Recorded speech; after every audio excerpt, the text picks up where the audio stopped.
திருச்சிற்றம்பலம். நில்லுங்கவா.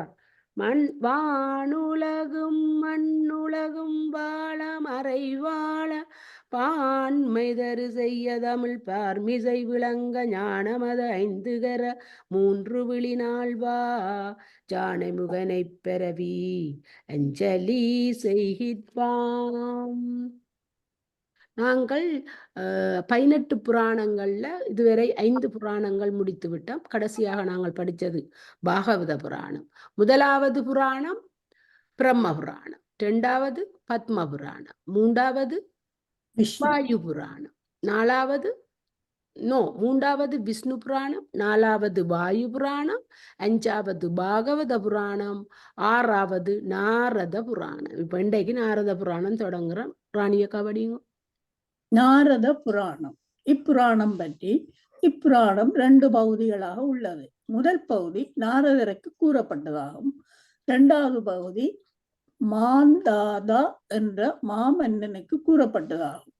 முதற் பகுதியில் வர்ணாசிரம தர்மம், ஆசாரம், சிரத்தை, பிரயாச்சித்தம் என்பவற்றை பேசுகிறது. மேலும் வேத அங்கங்கள் 6 பற்றியும் சர்வதஷ்ண சங்கரகம் என்ற பெயருள்ள தத்துவங்களின் தொகுப்பு பற்றியும் கூறுகிறது. அன்றையும் ராமன், கிருஷ்ணன், சிவன், காளி, அனுமன் ஆகியவர்களின் மந்திரங்கள் பற்றியும் பேசுகிறது. இரண்டாவது பகுதி ருண் மாங்கதன் வரலாறு. பாஞ்சராத்ரா ஆகம அடிப்படையில் வைணவர்கள் மேற்கொள்ள வேண்டிய அனுஷ்டானங்கள் ஆகியவற்றை விரிவாக பேசுகிறது. பல்வேறு சாத்திரங்களின் உட்பொருளை கூறுவதால் இந்த புராணம் மிக முக்கியமானதாகும். புராணங்களின் வளர்ச்சி வரலாற்றை அறிவதற்கும் இப்புராணம் பயன்படுகிறது. மற்ற புராணங்களின்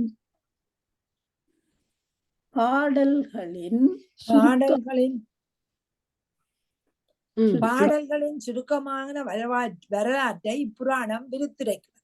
இதனால் அந்த புராணங்களில் எவ்வளவு இடைச்செருக்கல்கள் பிற்காலத்தில் பூந்துள்ளன என்பதை அறிய இப்புராணம் உதவுகிறது. நாரத, அக்னி, கருட புராணங்கள் 3ம் ஒரு களஞ்சியம் போல் பற்பல விஷயங்களையும் அறிய உதவுகின்றன. பல்வேறு சடங்குகளை செய்யும் முறை இப்புராணங்களில் பேசப்படுகிறது. இப்புராணம் விஷ்ணுவே சிவம் என்றும் சக்தி என்றும் பேசுவதால் குறுகிய நோக்கமுள்ள சமய நூல் அன்று என்று தெளிய உதவுகிறது.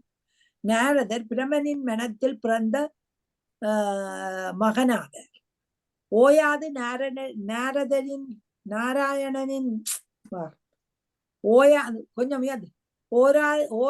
நாராயணனின் பெருமையை பாடிக்கொண்டு உலகம் சுற்றுபவராக பேசப்படுகிறார்.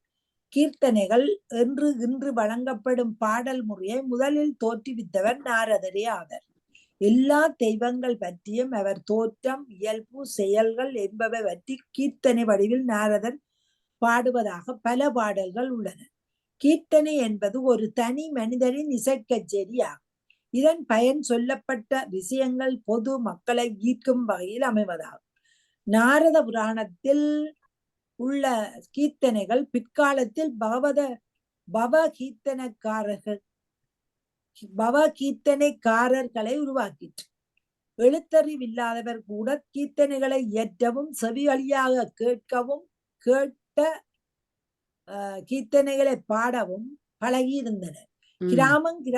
கிராமமாக சென்று இறைவன் புகழ்பாடும் கீர்த்தனைகளை பாடி பொதுமக்களை கவர்ந்தனர்.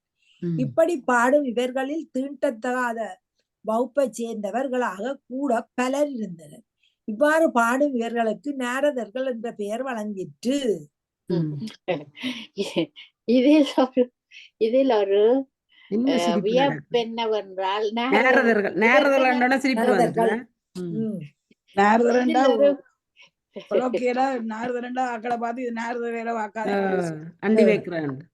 இதில் ஒரு வியப்பு அவர் அப்படி இல்ல, நாரதனுமே அப்படி இல்ல. இதுல அவருக்கு அப்படி பேர் உண்டாயிட்டு அப்படி அப்படி செய்திருக்கிறார். குழப்பத்தை செய்திருக்கிறார். போய் சொல்லி எனக்கு நாரதர் கழகம் நன்மையில் இல்ல முடிவு. அதுதான் எனக்கு தெரிஞ்சது. என்ன, அவர் நல்லதுக்கு தான் செய்கிறவர். இதில் ஒரு வியப்பு என்னவென்றால், நாரதர்கள் என்ற பெயருடன் இவர்கள் பாடும் பொழுது பிராமணர்கள் உள்பட பலரும் இவர்களை வணங்கி வரவேற்றனர். வியாசர், வால்மீகி, சுகர் ஆகிய மகான்களை பற்றி பொதுமக்களுக்கு அறிவிக்கும் பொறுப்பு இந்த நாரதர்க்கிடையே இருந்து வந்தது. ஆதி நாரதர் வேதங்கள் முதலியவற்றின் உட்பொருட்களை எல்லாம் கீர்த்தனை வடிவில் வெளியிட்டதுடன் இறையன்பு, இறைபக்தி முதலியவற்றை மக்கள் மனதில் தோற்றுவிக்கும் பெரிய ஆசிரியராக இருந்தார். நாரத பஞ்சாராத்திரம் என்ற நூல் இறைவனுக்கு செய்யும் தொண்டை பற்றி விரிவாக பேசுகின்றது. இத்தகைய நூல் ஆசிரியர் நாரதர் என்று சொல்லப்படுகின்றது. உலகத்தில் உள்ள மக்கள் அனைவரும் பெருமுயற்சி செய்து தாங்கள் விரும்பும் பொருட்களை அடைய விரும்புகின்றார்கள். அந்த முயற்சியின் பயன் பொருளை அடைவது என்றே பலரும் கருதினர். நாரத பஞ்சராத்திரம்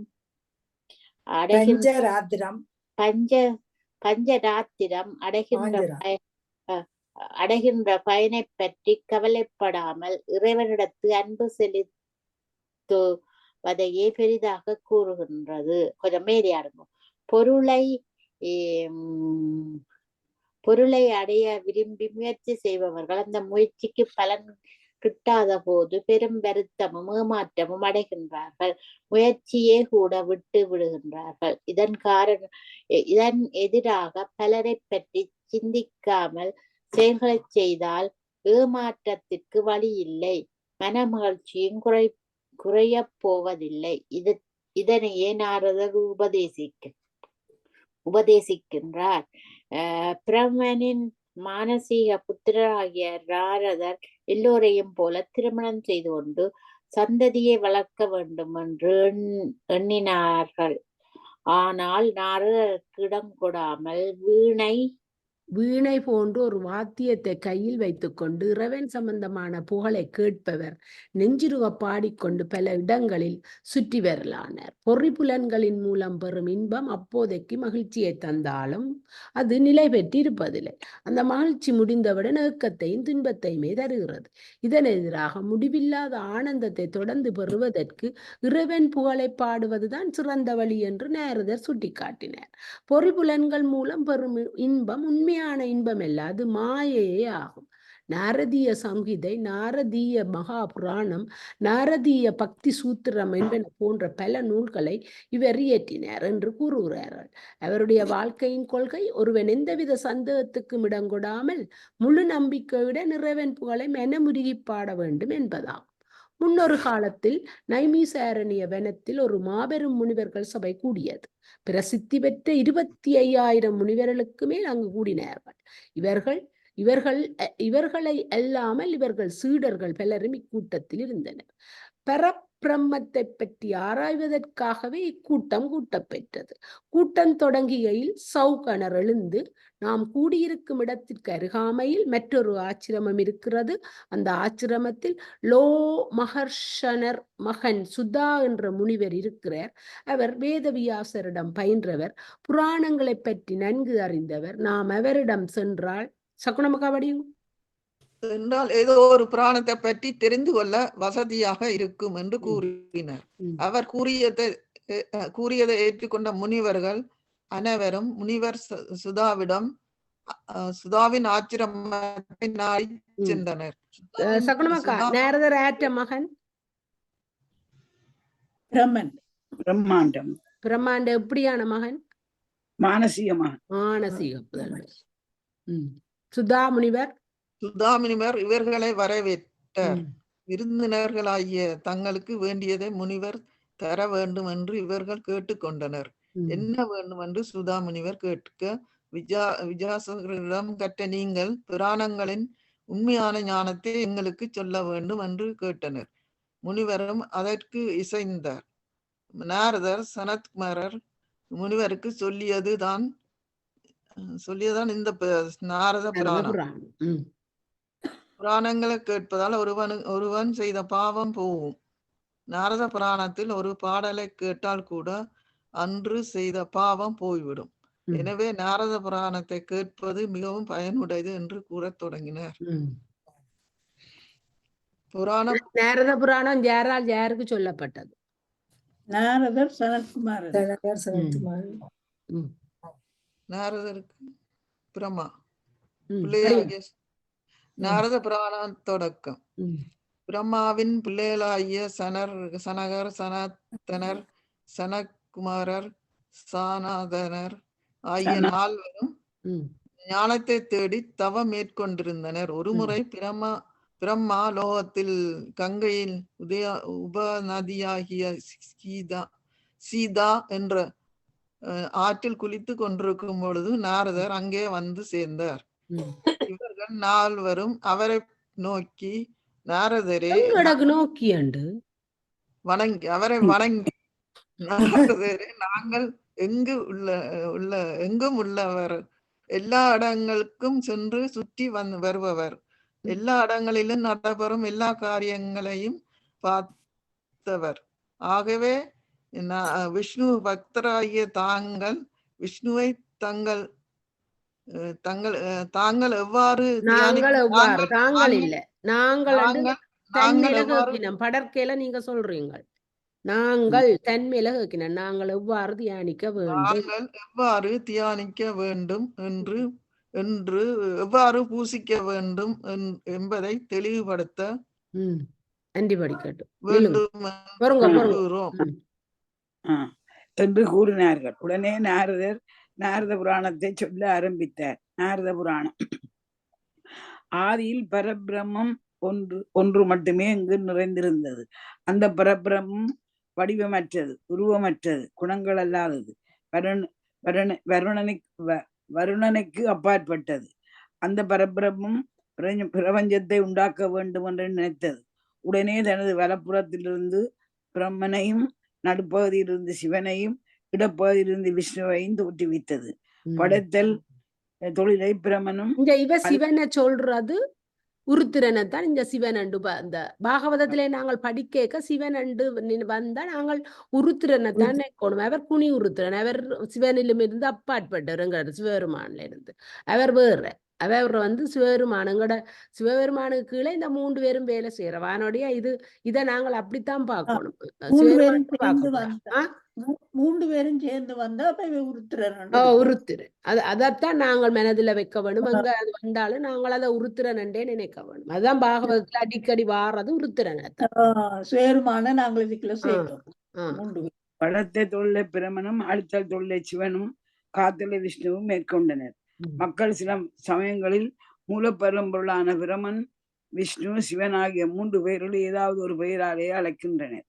இவ்வாறு கூறுவது ஒரு மாயையாகும். மூலப்பெரும்பொருளை பிரமன், விஷ்ணு, சிவன் ஆகிய 3 பேரில் ஏனண்டா அதுல என்ன மேல சொன்ன பிரமத்திடம் இருந்து 3 பேரும் தோன்றுஞ்ச பாருங்க. பிரபஞ்சத்தை உண்டாக்க வேண்டும் என்று நினைத்தது.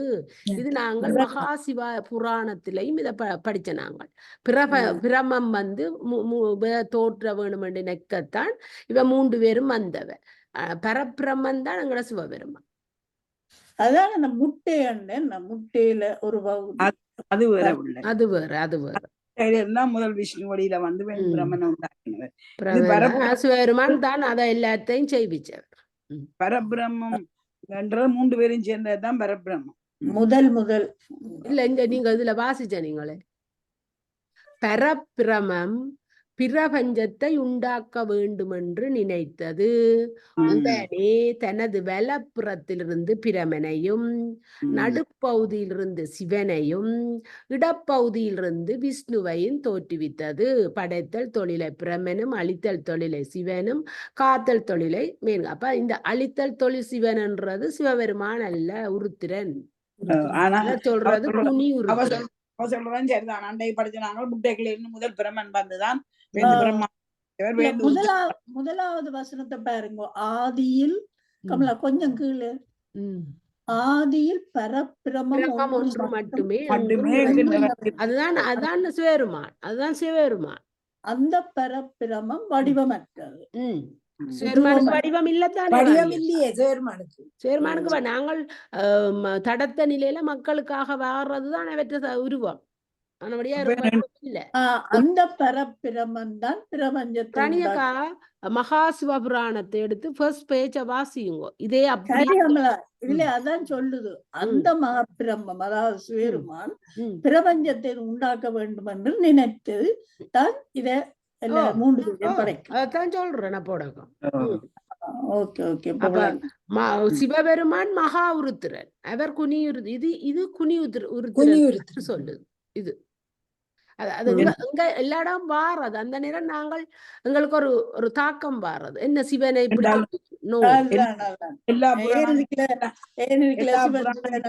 ஏன் இந்த சிவன் இப்படி சொல்லினம்டா, அது உருத்திரனே அவ சிவன் சிவன் என்று சொல்லினம். உருத்திரன் சொல்றவதானே. அதான் அவைகளுக்கு அது அது என்னடா இதுலயே இப்படி போட்டிருக்கா, இதுலயே அப்படித்தானே போடுவேன். எல்லா புராணங்களும் ஆனா நான் எனக்கு அதுல இப்ப எனக்கு அதுல தெளிவு அது எனக்கும் கிளியர். என்னன்னா இனி பாவத்தையோ பகவத்கீதை சிவன் என்று வந்தா அது உருத்திரன் சொல்லினேன். அதுக்காக தான் நான் உங்களுக்கு திருப்பி இதை விளங்கப்படுத்தினேன்.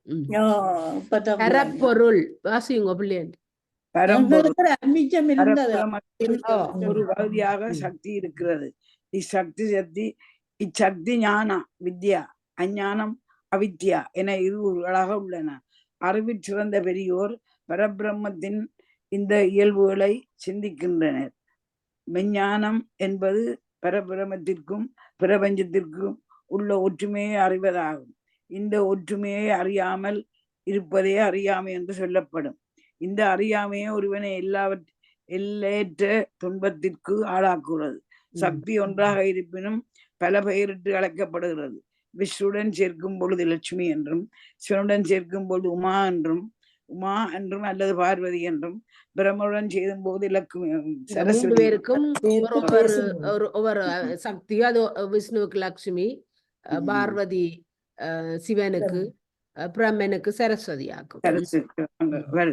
சரஸ்வதி என்று அழைக்கப்பட்டாலும் உண்மையில் ராணியக்கா சரஸ்வதி என்று அழைக்கப்பட்டாலும் உண்மையில் இத்தனை பெயர்களை தாங்கியுள்ள சக்தி ஒன்றா. ஆக்கல் தொழிலை சரஸ்வதியும் பிரம்மனும் சேர்ந்தே செய்கின்றனர். காத்தல் தொழிலை விஷ்ணுவும் லட்சுமியும் சேர்ந்தே செய்கின்றனர். அழித்தல் தொழிலை சிவனும் பார்வதியும் சேர்ந்தே செய்கின்றனர். இந்த மூன்று பெயர்களோடும் கூடிய இப்பெருஞ்சக்தியை மகா மாயா என்றும் பிரகிருதி என்றும் சொல்லுகிறார். அது பிரகிருதி தான் எல்லாத்தையும் உண்டாக்கினது. தத்துவங்கள், ஆன்ம தத்துவங்கள், அதுகள் எல்லாத்தையும் முடிச்சு பார்த்துதான் இப்பிரபஞ்சம் என்பது வித்தி, அதாவது நிலம், அப, நீர், தேஜா, தீ, மறு, காற்று, வியோமா, ஆகாயம். இப்பிரபஞ்சம் இந்த பேர்களுக்கு நீர், தேஜா, காற்று. இது இன்றைக்கு புதுசா இருக்கு எங்களுக்கு. 14 பகுதிகளாக பிரிக்கப்பட்டுள்ளது. மேலுலகங்கள் 7 கீழுலகங்கள் 7 அப்பகுதிகள் ஆகும். இந்த 14 உலகங்களும் அவ்வதற்குரிய மலைகள், காடுகள், ஆறுகள் ஆகியவற்றை பெற்றுள்ளன. நில உலகம் 7 பகுதிகளாக பிரிக்கப்பட்டுள்ளன. அவையாவன ஜம் புது விபம், பலக்ஷ துபிபம், சல்மல துபிபம், குஷு விபம், கிரௌஹஞ்சதுபம், சகதி விபம், புஷ்கரது விபம் ஆகும். பூலோகத்தில் 7 கடல்கள் உள்ளன.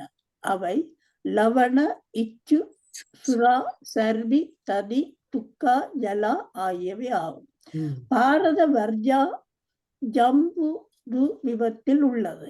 இது தெற்கு பகுதியை லவண கடலால் சூழப்பட்டுள்ளது. வடக்கு பகுதியில் இமயமலை உள்ளது. பாரத வர்ஷா வாழ்வதற்கு எந்த சிறந்த இடமாகும்.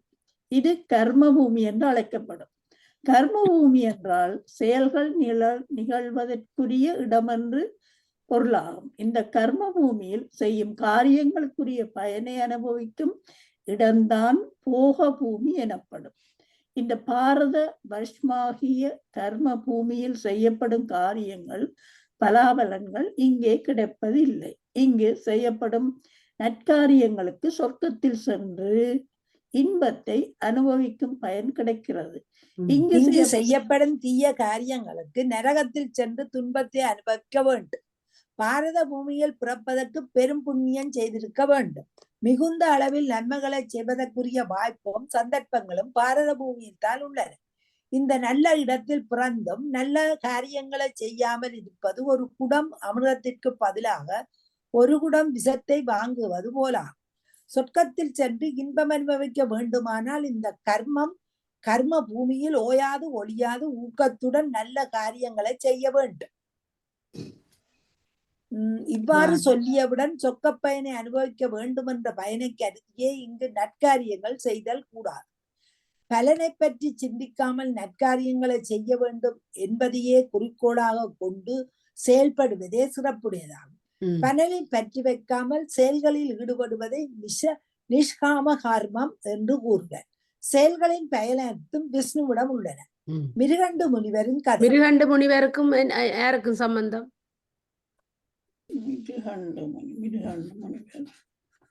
தனா, மிருகண்டு முனிவருக்கும் யாருக்கும் சம்பந்தம்?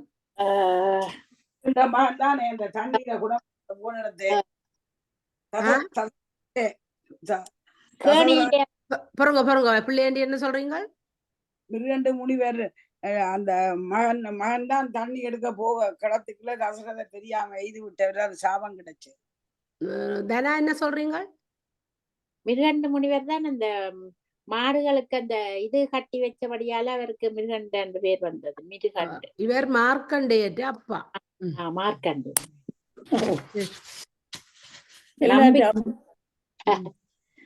நம்பிக்கையும் முழு ஈடுபாடும் கொண்டு செய்யப்படும் வழிபாட்டையே விஷ்ணு ஏற்றுக்கொள்கிறார். இவை இரண்டும் இல்லாதவர்கள் எவ்வளவு நைவேத்தியம் செய்து வழிபட்டாலும் விஷ்ணு அவற்றை கண்டுகொள்வதே இல்லை.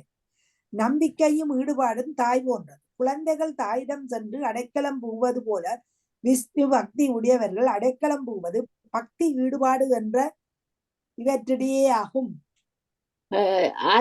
இதைத்தான் மார்க்கண்டேயரிடம் விஷ்ணு கூறினார். கதை சொல்லிக் கொண்டு வரும் நாரதரை இடைமறித்து மார்க்கண்டேயர் என்பவர் யார்?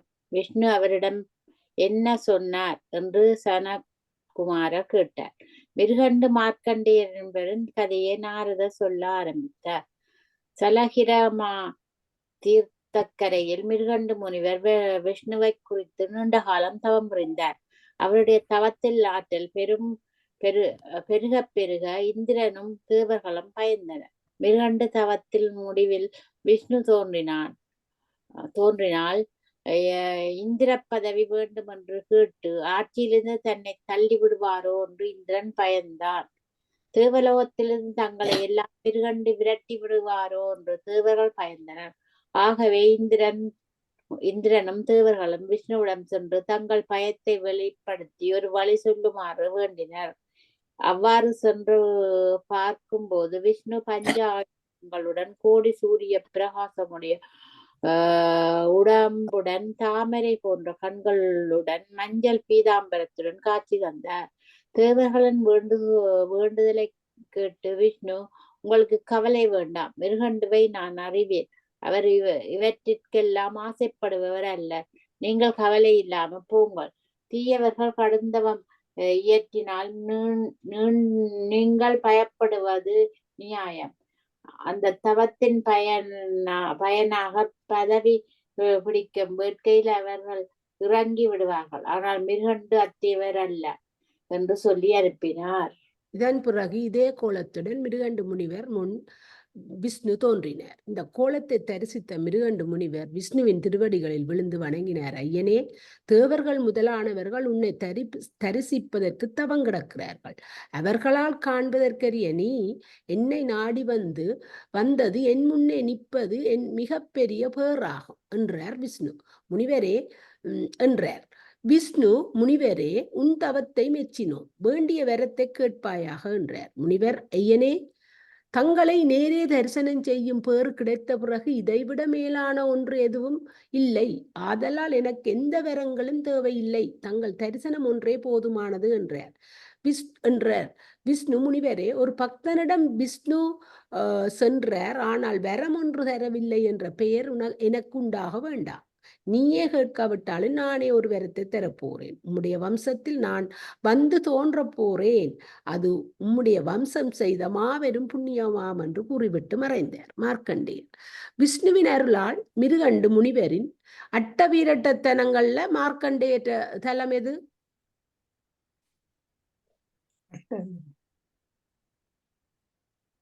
மார்க்கண்டேயர் வணங்கி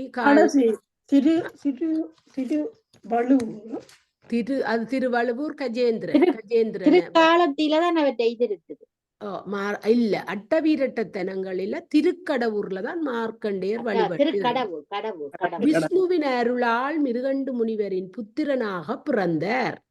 மார்க்கண்டேயர் மிக இளவயதிலேயே வேதங்கள் சாத்திரங்கள் அனைத்தையும் பயின்று விற்பனராகி விட்டார். மார்க்கண்டேயர் பிரளய காலத்தில் நீரின் மேல் படுத்து கிடக்கும் வாய்ப்பை பெற்றார். பல்லாயிரக்கணக்கான வருடங்கள் இப்படியே நீரில் மிதந்தமையால் நீரை கண்டு ஒருவித அச்சமடைந்தார். அந்நிலையில் விஷ்ணு அவர் முன் தோன்றி, நீ என்னுடைய சிறந்த பக்தன், உன்னை கைவிட மாட்டேன் என்று கூறிவிட்டு விஷ்ணு பக்தர்கள் எவ்வாறு இருப்பார்கள் என்று சில அடையாளங்களை கூறினார். சக்குனமக்கா படியுங்கோ. சக்குனமக்கா படியுங்கோ. படிக்கிறேன்.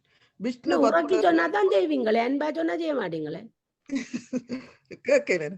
விஷ்ணு பக்தர்கள் பொறாமை, காழ்ப்புணர்ச்சி என்ற இரண்டும் அற்றவர்கள். எல்லா உயிர்களையும் போற்றி அன்பு செய்பவர்கள். அவர்கள் மனம் வாக்கு காயங்களால் மறந்தும் பிறருக்கு தீமை நினைக்க மாட்டார்கள், சொல்ல மாட்டார்கள், செய்யவும் மாட்டார்கள். அவர்கள் சமாதானம் விரும்பிகள். ரிஷிகள், முனிவர்கள், பெரியோர்கள் ஆகியவரிடம் அன்பு உண்டு பணி செய்பவர்கள். அவர்கள் கோயில் கட்டுதல் என்ற நற்பணியுடன் மக்களுக்கு தேவையான குளம் வெட்டுதல், மரம் நடுதல், சாலைகள் அமைத்தல் ஆகிய தொண்டுகளை செய்பவர்கள். அவர்கள் புராணங்களை படிப்பதுடன் அவற்றை விளக்கமாக பிறருக்கு எடுத்து சொல்லுவார்கள். உண்மையை சொன்னால் உண்மையான விஷ்ணு பக்தனுடைய எல்லா பண்புகளும் உன்னுடன் நிறைந்துள்ளன. விஷ்ணுவால் ஆசீர்வதிக்கப்பட்ட மார்க்கண்டேயர் சாலக்கிராமம் என்ற தீர்த்தக்கரையில் பெருந்தவம் இயற்றினார். மார்க்கண்டேயர்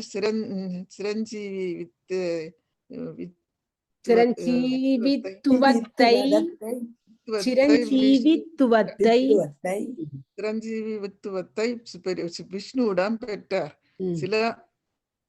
சில புராணங்களும் பிரமாவிடம் பெற்றார் என்று சில புராணங்களும் கூறுகின்றன. மார்க்கண்டேயரை பற்றி ஒரு வசனம் சொல்லேன். 16 வயதுல அது இதுக்குள்ள வராதண்டி. இது நேரத புராணம், சிவபுராணத்துக்குள்ளதான் மார்க்கண்டேய கதை வரும். அந்த கதை இது நேரத புராணம் இல்லோ.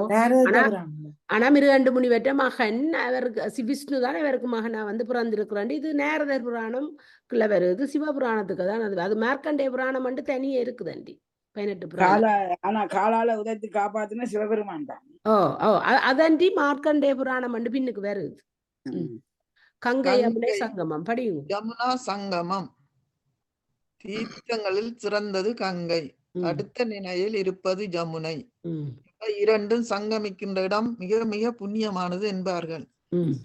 சங்கமத்தில் குளிப்பவர்கள் நோயற்ற உடம்பையும் மிக நீண்ட ஆயுளையும் பெறுவர். சங்கமத்தில் வந்து குளிக்க வேண்டும் என்று விரும்புவார்கள். கங்கை விஷ்ணுவின் பாதத்தில் இருந்து புறப்படுகிறது. ஜமுனா சூரியனின் புத்திரி ஆகும். ஆகவே இரண்டும் மிக புண்ணியமான தீர்த்தம் என்பதை அறிந்து கொள்ளலாம். கங்கையில் திரிவேணி சங்கம் சரஸ்வதியை காண இல்லையாம். கங்கையில் சென்று நீராட முடியாதவர்கள் கூட அவக்கெல்லாம் உருகி சொன்னாதான் செய்யறா என்பதை அறிந்து கொள்ளலாம். கங்கையில் சென்று நீராட முடியாதவர்கள் கூட கங்காதேவியை மனத்தினால் நினைத்தாலே அவர்கள் பாவம் போயிடுவான். நாங்களும் குளிக்க கடைசியா கங்கை என்ன வச்சுக்கொண்டு 3 தினம் தலையில தண்ணியை தெளிக்கணுமா. ஏன் நீங்க கங்கையில குளிச்ச நீங்க தானே குளிச்ச நாங்கள் வீட்டுல டெய்லி குளிக்கல. நார்த் இந்தியன் அப்படி செய்யறவ ஹர ஹர அங்கே நாங்களும் செய்யணும். அவங்க எங்களுக்கு அந்த உங்களுக்கு பழக்கையில சின்னல இருந்து அப்படி இந்த வயதுல வரும் சின்னல எங்களுக்கு 2ஆம் தேதி வச்சு ஐயர் சொன்னவர் கடைசியா ஒரு தண்ணி எடுத்து முடி அசாயனம் தலையில வச்சு கங்கை ஹர ஹர ஹர ஹர அங்கே பிரகையா என்ற இடம் கங்கை கரையில் உள்ளது. இந்த இடத்தில் பிரம்மதேவரே தவம் செய்தார் என்றால் இதன் பெருமையை அறிந்து கொள்ளலாம். பல தீர்த்தங்களில் சென்று நீராடி இதன் பயனை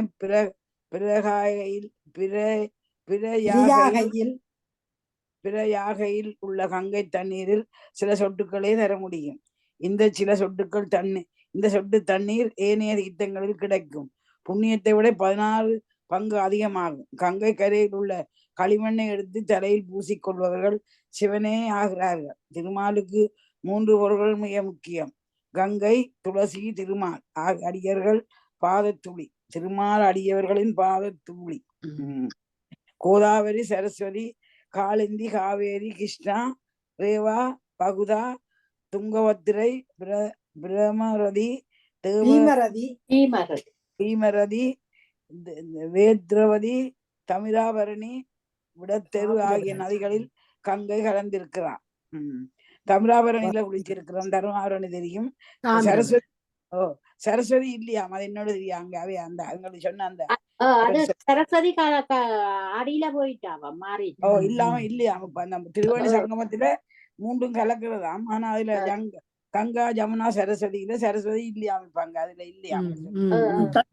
சரஸ்வதி தண்ணி இல்ல வர்ற அதுல வீட்டா கட்டிக்கலாமே என்னன்னு தெரியாம போயிட்டு அங்க இல்லையாம். அதுல இப்ப 2 தானாம் இருக்கு. திருவேணி இல்லையா, 3 வார இல்லையா. அங்க கவனிப்புகளும் இல்லத்தானே. டைம் ஆகுது. விருகா என்ற மன்னனின் மகனாகிய பகி மிக சக்தி வாய்ந்த பேரரசன் ஆவான். உலகங்களை எல்லாம் ஜெயித்து தன் குடக்கில் கொண்டு வந்தவுடன் இல்லாமல் ஏழாக பிரிந்துள்ள ஒவ்வொரு துவீபத்திலும் சென்று அஸ்வமேத யாகம் புரிந்தான். 90,000 ஆண்டுகள் அவன் ஆட்சி நேர்மையாக நடைபெற்றது. ஒருவன் அழிவிற்கு காரணம் 4 என்று சொல்லப்படுகிறது. இளமை, அதிகமான செல்வம், குவிந்துவிட்ட அதிகாரம் அதன் எதிரது அழிவுக்கு காரணமா இருக்கிறதாம் இளமை, அதிகமான செல்வம், குவிந்து விட்டு அதிகாரம். அதண்டா உண்மை எது தெரியல. நோக்கும் அளவின்மை நோக்கும் அறிவின்மை என்ற இந்த 4ம் 10,000 ஆண்டுகள் ஆண்ட பகையிடம் சேர்ந்தன. ஆணவன் தலைக்கேறியது. என்னை போல் இதுவரை யாரும் இருந்ததில்லை. நானேதான் கடவுள் என்று எண்ணிக்கொண்டு எல்லை மீறி நடக்கத் தொடங்கினான். லட்சுமி அவனை விட்டு போய்விட்டாள். பகையரசர்கள் காலம் பார்த்திருந்தார்கள்.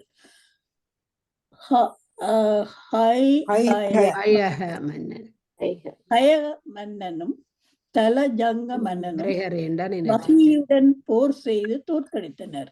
அரசை இழந்த வகி காட்டிற்கு ஓடினான். அவனுடைய மனைவியும் அவனை பின்தொடர்ந்தார். காலங்கடந்த நிலையில் வகி தன் பிள்ளைகளை நினைந்து வருந்தினார். முதுமை அவனை பற்றி கொண்டது. கடைசியாக அவன் வறுமை நிலையில் வகி இறந்து விட்டார். அப்போது அவன் தேர்ந்திருந்த இடம் அபூர்வ முனிவ ஆசிரமம் ஆகும். இறந்த கணவனுடன் அக்கினி பிரவேசம் செய்ய அவன் மனைவி முடிவு செய்தாள். ஆனால் அபூர்வ முனிவர், மகளே, இப்பொழுது நீ கருவுற்றிருக்கிறாய். கருவுற்ற நிலையில் உடன்கட்டை ஏறுவது கொலை புரிதலை ஒத்த பாவமாகும். உன் வயிற்றில் பிறக்கப் போகும் குழந்தை பெரிய அரசனாக போறான். ஆகவே தீப்பாயும் எண்ணத்தை விட்டு விடு என்று கூறினார். அவருடைய அறிவுரையை ஏற்றுக்கொண்ட யாதவி தன் எண்ணத்தை கைவிட்டு வகிவிற்கு இறுதி கடன்கள் செய்தார். ஷௌதசாவின் கதை. இக்கதை ஏற்கனவே விஷ்ணு புராணத்தில் கூறப்பட்டுள்ளது. அக்கதையின் தொடர்ச்சியான இங்கு தருகிறோம். சாபத்தால் ராட்சனாகிய விட்ட ராட்சசனாகிவிட்ட சௌதசா அலைந்து திரியும் பொழுது நர்மதை ஆற்றங்கரையில் ஒரு முனிவரின் ஆச்சிரமத்துக்கு பக்கத்தில் சென்றார். உண்ண வேண்டும் என்று அவரை பற்றி கொண்டார். முனிவரின் மனைவி தன் தப வலிமையால் இந்த அரக்கனின் பழைய வரலாற்றை கூறி, நீ சௌதசா என்ற மன்னன் சாபத்தால் இந்த நிலையை அடைந்தார். என் கணவராகிய முனிவரை தின்று பாவத்தை சேர்த்துக் கொள்ள வேண்டாம், அவரை விட்டு விடு என்று செஞ்சினார். அரக்கனாகிய சௌதசா அவள் கூறியதை காதில் வாங்கி கொள்ளாமல் அம்முனிவரை தின்று விட்டார். அது கண்டு பொறாத முனிவரின் மனைவி 2 சாபங்களை தந்தாள். முதலாவது, அரக்கனே, உன் சாபம் நீங்கி நீ சௌதசாவாக ஆன பிறகும் உன் மனைவி முகத்தில் எப்பொழுது விழிக்கிறாயோ அப்பொழுதே இறந்து விடுவாய். 2, வசிட்டர் கூறிய 12 வருடங்களோடு இல்லாமல் மிக நீண்ட காலம் ராட்சசனாகவே இருக்க கடவா என்பது. முனிவர் மனைவியின் 2 சாபங்களையும் கேட்ட சௌதசா, அரக்கன், அம்மா, நான் உங்கள் கணவரை தின்று ஒரு குற்றம் புரிந்தேன், அதற்கு ஒரு பாவம் தருவது நியாயம். 2வது சாபம் காரணமில்லாமல் உங்கள் ஆத்திரத்தின் விளைவால் கொடுத்தீர்கள். எனவே இப்பொழுது நான் உங்களை சபிக்கிறேன். நீங்கள் இந்த வினாடியில் இருந்து பிசாசாக மாறி அலவாயாக என்று சாபம் கொடுத்தார். உடனே முனிவரின் மனைவி பிசாசாக மாறிவிட சௌதசா அரக்கனும் முனிவரின் மனைவியாகிய பிசாசும் காட்டில் அரைந்து திரிந்தனர். இறுதியாக ஓர் ஆலமரத்தடியில் இருவரும் சென்று தங்கினர். 2 புதியவர்களை பார்த்து, அந்த ஆலமரத்தில் ஏற்கனவே இருந்த அரக்கன், நீங்கள் இருவரும் யார், ஏன் இங்கு வந்தீர்கள் என்று வினாவினான். சௌதசா நடந்தவற்றை கூறிவிட்டு, அரக்கனே, நீ யார் என்றான். அவன் இதற்கு முன் மகத நாட்டு சோமதத்தா என்ற பெயருடன் ஒரு பிராமணனாக வாழ்ந்தேன். ஏதோ காரணத்தால் என் குருவை மதியாமல் அவமானப்படுத்தி விட்டேன். அதன் பயனாக அரக்கனாக மாறினேன் என்று கூறி அந்த 2 அரக்கர்களும் அந்த பெண் பிசாசும் மரத்திலேயே வாழ்ந்தனர். ஒரு நாள் கலிங்க தேசத்து காகா பிராமணன் ஒருவன் அம்மரத்தடியில் அமர்ந்தான். 2 அரக்கர்களும் பெண் பிசாசும் நாக்கை சப்பிக்கொண்டு நல்ல ஆகாரம் கிடைத்தது என்று கும்மாளமிட்டனர். ஆனால் பிராமணன் ஓயாமல் சிவ நாமத்தையும் விஷ்ணு நாமத்தையும் சொல்லிக் கொண்டே இருந்ததால் இவர்கள் அவன் பக்கத்தில் நெருங்க முடியவில்லை. இறுதியாக துணிவை வரவழைத்துக் கொண்டு ஓர் அரக்கன் பின்வருமாறு பேசினான். ஓ பிராமணா, அரக்கர்களாக உள்ள நாங்கள் இருவரும் உடனிருக்கும் பெண் பிசாசும் உன்னை கண்டதிலிருந்து நல்ல ஆகாரம் கிடைத்தது என மகிழ்ச்சி அடைந்தோம். ஆனால் ஓயாமல் சிவ விஷ்ணு நாமங்களை நீ சொல்லிக் கொண்டிருப்பதால் உன்னை நெருங்க முடியவில்லை. இவ்வளவு சக்தி வாய்ந்த நீ இந்த நர்மதை ஆற்றில் புனித நீரை எடுத்து சிவவிஷ்ணு நாமத்தை உச்சரித்துக் கொண்டு எங்கள் மேல் தெளித்தால் நாங்கள் உய்தி அடைவோம் என்று வேண்டிக் கொண்டது. பிசாசுகள் பேசுவதையும் நர்மதை நீரை புகழ்வதையும் கண்ட பிராமணன் ஒன்றும் புரியாவிட்டாலும் பிசாசுகள் சொன்னவாறே தீர்த்தத்தை எடுத்து அதனுடன் துளசி இலை கலந்து சிவவிஷ்ணு நாமங்களை உச்சரித்துக் கொண்டே இவர்கள் மூவரின் மேலும் தெளித்தார். உடனே அம்மூவரும் புதிய உடம்பு பெற்றனர். முனிவரின் மனைவியும் பிராமணரும் நேரே சொர்க்கம் சென்றனர். அரசனாக மாறிவிட்ட சௌதசா மனைவியின் முகத்தில் விழித்தால். இந்த சௌதசாண்ட முதல் கதை தெரியுமோ யாருக்கும்? அவன் தான் தாயின் இத கங்கைக்கு கரைக்கு போக ஒரு வீட்டுல தங்க அந்த மாடு கருப்பா மாறி விட்டு திருத்தில போய் குளிக்க வெள்ளையா வந்து அந்த கதையில தொடர்ச்சிதான் அது. என்ன சொல்லுங்க. இல்ல, தாயின் எலும்பை கரைக்க போற வீட்டுல தங்கினா அந்த நேரம் அந்த பசியால் பேசுறத கேட்டவன். இறக்க நேரிடும் என்ற சாபத்தை மனதில் இருத்தி அவளை சென்று பார்க்காமல் வாரணாசி சென்று பிறகு தன் ராச்சியத்துக்கு திரும்பினான். அதீதியின் தவம். திதியின் மரபில் வந்த வலி அசுரனாக இருந்தாலும் விஷ்ணு பக்தி மிக உடையவனாக இருந்தான். மாபெரும் வலிமை உடையவனாதலால் 3 உலகங்களையும் வென்று தேவர்களை தோல்வியுறச் செய்தான். தேவர்களும் இந்திரனும் பூவுலகில் மானுட வடிவம் கொண்டு திரியலாயினர். அதிதியின் மரபில் வந்த தேவர்களும் இந்திரனும் வலியிடம் தோற்று மாறுவேடத்துடன் அலைந்து திரிவதை அறிந்த அதிதி விஷ்ணுவை குறித்து தான் தவம் செய்ய வேண்டும் என்று முடிவு செய்தாள். இமயமலைக்கு சென்று கைகளை தூக்கி கொண்டு நின்றபடியே பலகாலமும் ஒரு காலில் நின்றபடியே பலகாலமும் அந்த ஒரு காலின் கட்டை விரலில் நின்றபடியே பலகாலமும் தவம் செய்து வந்தாள். தவம் தொடங்கிய கொஞ்ச காலத்திலேயே உணவு உண்பதை விட்டுவிட்டு பழங்களையே உண்டாள். சில காலம் கழித்து அதனை நிறுத்திவிட்டு தண்ணீரை மட்டும் குடித்து வாழ்ந்தாள். பிறகு அதையும் நிறுத்திவிட்டு காற்றை மட்டும் சுவாசித்து வாழ்ந்தாள். அதிதியின் கடுமையான தவம் பற்றி வலிக்கு தகவல் போயிட்டு எப்படியாவது அதியின் தவத்தை கெடுக்க வேண்டும் என்று வலி முடிவு செய்தான். அவனுடைய ஏவலால் சில அசுரர்கள் தேவர்களைப் போல உருமாறி அதிதியிடம் வந்தனர். அதிதியை பார்த்து, தாயே, எங்களுக்காக நீங்களே இவ்வளவு கடுமையான தவம் செய்கிறீர்கள். பிள்ளைண்டி படி முடிக்கணும். கதியில இப்ப 5-10 நிமிஷத்துல முழுக்க முடிக்கணும். இத்தவத்தினால் ஒருவேளை தாங்கள் இறந்து போய்விட்டால் நாங்கள் யாரிடம் சென்று முறையிட முடியும் என்று வேண்டிக் கொண்டார்கள். அந்த போலி தேவர்கள் அவர்கள் வேண்டுதல் ஏதும் அதிதியின் மனத்தை கலைக்கவில்லை. தங்களால் அவன் மனநிலையை மாற்ற முடியவில்லை என்று கண்டுகொண்ட அந்த போலித்தேவர்கள் உண்மையான தங்கள் அசுர வடிவை எடுத்துக்கொண்டு தவ வலிமையால் அந்த ஆயுதங்களை எதுவும் அவளை ஒன்றும் செய்ய முடியவில்லை. மிக கோபம் கொண்ட அசுரர்கள் வாயிலிருந்து நெருப்பு கிளம்பிற்று. அந்த நெருப்பும் அவளை ஒன்றும் செய்ய முடியவில்லை. அதற்கு பதிலாக அவள் தவம் செய்த வனத்தையே அந்த நெருப்பு சுட்டு பொசுக்கிற்று. அந்த அசுரர்களையும் அதே நெருப்பு கொன்று விட்டது. இதனை அடுத்து வரும் வலி வாமனன் கதை முன்னரே பிரம்ம புராணத்தில் கொடுக்கப்பட்டுள்ளது. பகீரதனும் கங்கை அதை விட்டுட்டு வழி வந்த பகீரதன் மிகவும் பலம் பொருந்திய மன்னனாக வழிவந்த பகீரதன் மிகவும் பலம் பொருந்திய மன்னனாக வாழ்ந்தான். நேர்மை, நல்லொழுக்கம், விஷ்ணு பக்தி இவற்றை முழுவதும் பெற்றிருந்ததால் அவனுடைய ஆட்சி மிகவும் சிறப்புற்றிருந்தது. ஒரு நாள் யமன் பகீரதனை பார்க்க வந்தான். பகீரதன் எழுந்து யமனுக்கு வணக்கம் செய்து, தெய்வங்களுக்குள் ஒருவரான தாங்கள் என்னை போல ஒரு சாதாரண மனிதனை தேடி வந்தது என் புண்ணியமாகும்.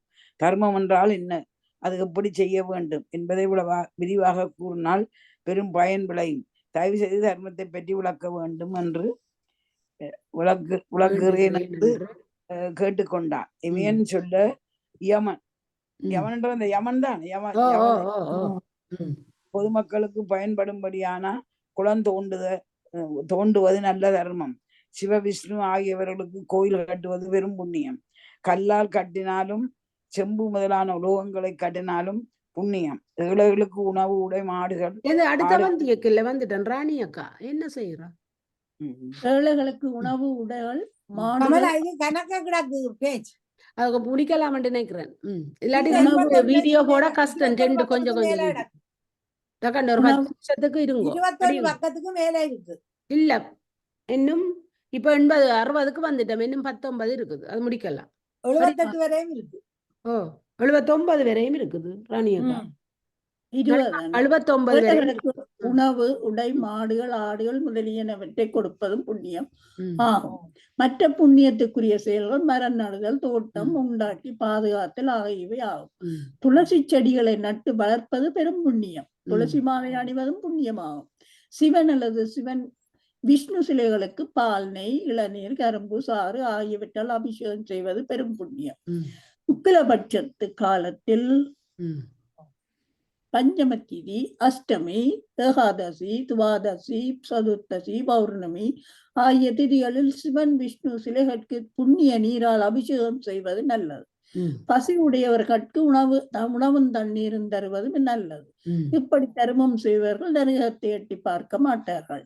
தன்னை அடைக்கலம் என்று அடைந்தவருக்கு உதவுவார்கள், பெரும் புண்ணியத்தை அடைகிறார்கள்.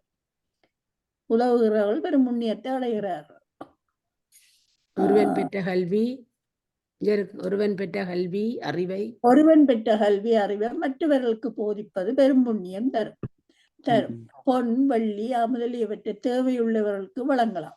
சிவன், விஷ்ணு சிலைகள் செய்து தானம் செய்யலாம். புண்ணியம் செய்தவர்களுக்கு சில அடையாளங்கள் உண்டு. இதனால் அவர்களை மற்றவர்கள் இருந்து பிரித்து அடையாளம் கண்டு கொள்ள முடியும். அந்த அடையாளங்களாவன அவர்கள் பிறரை பழி தூற்ற மாட்டார்கள். அவர்கள் பொறி புலன்களை கட்டுப்படுத்தியவர்கள் ஆவார்கள்.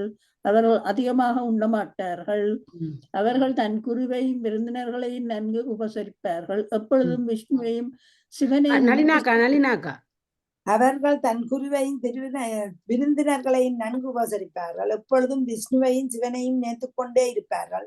பாவம் என்பது நரகத்தில் ஒருவரை கொண்டு செலுத்தும். பிறர் பொருளை திருடுவது பாவம். கருமம் முதலானவற்றை செய்வதாக வாக்கு கொடுத்து விட்டு பிறகு செய்யாமல் பின்வாங்குவது பாவம். அகங்காரம் அடைவதும் பாவம். மருத்துவம், சோதிடம் முதலியவற்றில் நல்ல பயிற்சி இல்லாமல் செய்வதும் சொல்வதும் பாவம். பிறர் பழி தூற்றுதல், பிறரை அவமானமாக பேசுதல், ஆடம்பரம், பொய் பேசுதல், பிறரை ஏமாற்றுதல், கொலை ஆகியவையும் பெரும் பாவங்கள் ஆகும். ஒரு பாவியுடன் பழகுவதும் பாவம். பாவங்களுக்கு போக்க தவம் மேற்கொள்வது நல்ல வழியாகும். விஷ்ணு பாவம் போக்குகிறார். செய்யும் காரியங்களின் பலாபலன்களை விஷ்ணுவிடமே விட்டுவிட வேண்டும். விஷ்ணு பக்தி மிக முக்கியமானதாகும். விஷ்ணு பக்தி பல வகைப்படும். அவை சத்துவ, ராஜத, தாமச குணங்களை பொறுத்து வேறுபடும். பிறருடைய அழிவுக்காக விஷ்ணுவை வேண்டுவது தாமச குணமாகும். விஷ்ணுவுக்கு வழிபாடு செய்வது போல பாசாங்கு செய்வது மத்தியம் தாமச குணமாகும். மற்றவர்கள் வழிபாடு செய்வதை பார்த்து தானும் விஷ்ணுவை வழிபடுவது உத்தம தாமச குணமாகும். விஷ்ணுவை வழிபட்டு பொன்னும் பொருளும் வேண்டும் என்பது அதம ராஜத குணமாகும். பெரிய காரியங்களை செய்துவிட்டு அதனால் புகழடைய விரும்புவதும் மத்திம ராஜச குணமாகும். மயக்கம், அஞ்ஞானம் என்பவற்றிலிருந்து விடுபட வேண்டும் என்பது உத்தம ராஜச குணமாகும். தான் செய்த பாவங்களில் இருந்து விடுதலை வேண்டும் என விரும்புவது அதம சாத்விக குணமாகும். விஷ்ணு மகிழ்ச்சி அடைவார் என்று நினைத்து பிரார்த்தனை செய்வது மத்திம சாத்விக குணமாகும். எந்த ஒன்றையும் விரும்பாமல் பிரார்த்தனைக்காகவே செய்வது உத்தம சாத்விக குணமாகும். இங்கு கூறப்பட்ட 9 வகை பக்திகளும் மேலாக மற்றொரு வகை பக்தி இருக்கின்றது. அது உத்தமோதம பக்தி எனப்படும். அதாவது விஷ்ணுவை தியானம் செய்யும் போது தான் வேறு விஷ்ணு வேறு என்று நினைக்காமல் ஒன்றாகவே இருப்பது உத்தமோதம பக்தியாகும். இவற்றை எல்லாம் கூறிவிட்டு கடைசியாக பகீதரனை பார்த்து யமன் கூறியதாவது: ஓ அரசனே, உன் கேள்விகளுக்கெல்லாம் விடை கூறிவிட்டேன். இப்பொழுது புண்ணியத்திற்கு பாவத்திற்கும் உள்ள வேறுபாட்டை அறிந்திருப்பாய். நேர்மையாகவும் விருப்பு வெறுப்பு இல்லாமலும் நடுநிலைமையோடும் ஆட்சி செய்வாயாக. சிவன், விஷ்ணு என்ற இருவரும் ஒருவரே ஆவர். இவர்களுக்குள் வேற்றுமை பாராட்டுவது மிகப்பெரிய பாவமாகும். உன்னுடைய மூதாதைகள் இன்னும் நரகத்தில் விழுந்து கிடக்கின்றார்கள். அவருடைய சாம்பலில் நீ எப்பொழுது கங்கை வந்து பாயுமாறு செய்கிறாயோ அப்பொழுதுதான் அவர்கள் மோட்சம் போவார்கள். உசிதம் போல் செய்வாயாக என்று கூறிவிட்டு யமன் போய்விட்டான். யமன் யோசனைப்படி வைதரன் பெருந்தவம் மேற்கொண்டு கங்கையை பூமிக்கு வரவழைப்பதற்காக தவம் செய்வதற்குரிய இடத்தை நாடி சென்றான். கோதாவரி நதிக்கரையில் பிருகு முனிவரின் ஆச்சிரமத்தை கண்டு அவரிடம் பின்வருமாறு பேசினான்: முனிவரே, தாங்கள் மிகப்பெரிய தவசி, ஞானியும் கூட. தர்மத்தை பற்றியும் சத்தியத்தை பற்றியும் நமக்கு ஒன்றும் தெரியாது. ஆளுக்கு 2 படிக்க முடியும். என்னை தங்களுடைய மகன் போல பாவித்து இவற்றிற்கு விடை கூற வேண்டும். சத்தியம் என்றால் என்ன? அகிம்சை என்றால் என்ன?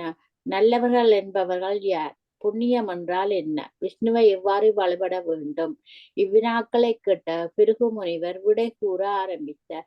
சத்தியம் என்பது அவருடைய சமய அடிப்படையில் சொல்லப்பட வேண்டியவை. அந்த சத்தியம் அந்த சமய கொள்கைகளை மறுப்பதாக இருக்கக்கூடாது. அகிம்சை என்பது பிற உயிர்கள் எதற்கும் எவ்வித தீங்கையும் உழைக்கக்கூடாது என்பதாகும். தீயவர்கள் என்பவர்கள் ஒரு சிலரை பகைவர்கள் என்று கருதி அவர்களுக்கு துன்பம் செய்வார்கள். இவர்கள் சமயத்திற்கு மாறுபட்டவர்களாய் அறிவினர்களாய் இருப்பர். தீயவர்களுக்கு எதிரானவர்கள் நல்லவர்கள் என்று போற்றப்படுவர். அவர்கள் வேதங்களை கேட்பதோடு அவர்கள் சமயத்தில் சொல்லப்பட்டவற்றை போற்றி பாதுகாப்பார்கள். இவர்கள் பிறருக்கு தீங்கு செய்ய மாட்டார்கள். இந்த நல்லவர்கள் செய்யும் எல்லா காரியங்களும் புண்ணியங்களாக மாறும். விஷ்ணுவை வழிபடுவதற்கு இதுதான் குறிப்பிட்ட வழி என்று ஒன்று இல்லை. விஷ்ணுவை வழிபடுவதற்கு சிறந்த வழி இந்த பிரபஞ்சத்தில் உள்ள எல்லா உயிர்களிலும் எல்லா பொருட்களிலும் விஷ்ணுவே நிறைந்துள்ளார் என்பதை அறிவதாகும். எல்லா பொருட்களையும் உயிர்களையும் விஷ்ணுவின் பல வடிவங்களாகவே கருத வேண்டும். பிருகு முனிவரின் விடையை பெற்றுக்கொண்டு சென்ற பைதரன் சில காலம் அந்த காட்டிலே தவம் செய்துவிட்டு பிறகு இமயமலை சென்றார். அங்கே கங்கை புறப்படும் தீர்த்தமாகிய நாதேஸ்வராவில் தவம் புரிய ஆரம்பித்தான். நாதேஸ்வராவில் தவத்தை தொடங்கிய பைரதன் உணவு, தண்ணீர் முதலியவற்றை துறந்ததோடு பிரணாயாமத்தின் மூலம் மூச்சையும் கட்டுப்படுத்த ஆரம்பித்தான். அவன் தவத்தின் ஆற்றலால் அவன் சுவாசமே நெருப்பாக வெளிவர துவங்கியது. இப்படி தவம் செய்தவன் இறுதியில் விஷ்ணுவிடம் வரம் பெற்று தங்களையே தேவலோகத்திலிருந்து துரத்தி விடுவான் என்று பயந்த தேவர்கள் வடகடற்கரைக்கு சென்று விஷ்ணுவை வேண்டினர். தேவர்களின் பயத்தை போக்கிய விஷ்ணு பைரதன் முன் தோன்றி, பைரதா, உன் மூதாதையர்களை நரகத்திலிருந்து விடுவிக்க கங்கையை கொண்டு வர தவம் புரிகிறார். அதை நான் அறிவேன். இந்த நிலையில் ஒன்றை நீ அறிந்து கொள்ள வேண்டும். சிவனும் விஷ்ணுவுமாகிய நானும் வேறு வேறு அல்ல. நாங்கள் இருவரும் ஒருவரே. இதை நன்றாக மனத்தில் பதித்து கொண்டு இப்பொழுது சிவனை நோக்கி தவம் செய்வாயாக என்று கூறிவிட்டு மறைந்தார். சிவனை நோக்கி பைரதன் தவம் செய்ய தொடங்கிய சிறிது காலத்தில் சிவன் அவன் முன் தோன்றினார். 5 தலைகள், 10 கைகள், எலும்பு மாலைகள், பாம்பு மாலைகள், யானை தோல் உடை, முடியில் பிறைச்சந்திரன் என்ற கோலத்துடன் சிவன் காட்சி தந்து, பைரதா, உன் தவத்துக்கு மகிழ்ந்தேன். நீ சகல சௌகரியங்களும் பெற்று பலகாலம் இவ்வுலகில் வாழ்வாயா என்று கூறினார். பைரதன், ஐயனே, என் மூதாதையர்கள் நரகத்தில், என்னத்துக்கு பைரதன் தவம் இருக்கிறான்? கங்கைய பூமியை கொண்டு மூதாதையர்களை நரகத்தில் இருந்து விடுபட. இது எங்களுக்கு இன்றைக்குதான் தெரியும். இந்த இவ்வளவு நாளும் தேடினாங்க.